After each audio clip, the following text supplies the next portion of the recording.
कलिजुगे भगवान को लाभ कर सबुठ सहजतम मार्ग होची कीर्तन करवा। कारण सत जुगे मनुष्य मैंने तपस्या करुले, तपस्या माध्यम भगवान कर लाभ करुले, किंतु कलिजुगे ये सब कर आवश्यकता ना। केवल आम दुई हाथ टेकी माने ऊर्ध्वबाहु होइजिबा, भगवान ठारे समर्पित होइजिबा, तापर कीर्तन करवा। यही जो भगवान कर नाम को अहर जप करने द्वारा आम मध्य कौन हुए ना, आमर जो कलुषता गुड़िक आमर मन मध्य जो विकार गुड़िक से गुड़िक दूरीभूत हुए और भगवान के प्रति आमर मन एकाग्र हुए। कारण आम जो संसार जंजाल एभली भाव में आम जो बुड़ी रहू जे भगवान को स्मरण करने आमर एकाग्रता आसी न थाए। किंतु आम जब उच्च स्वर में जब भगवान कर नाम को जप करवा, उदंड कीर्तन करवा, ताफल कौन हम आमर मन मध्य से जो विकार गुड़िक दूर हो एवं आम भगवान को सहित आम संयुक्त हो पार। आमर मन को विभिन्न प्रकार जंजाल, सांसारिक जंजाल, विभिन्न खराब कथा आमर मन मध्य आसे।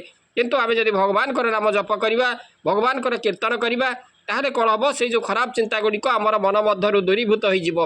हरे कृष्ण कृष्ण कृष्ण हरे हरे, हरे राम राम राम हरे हरे।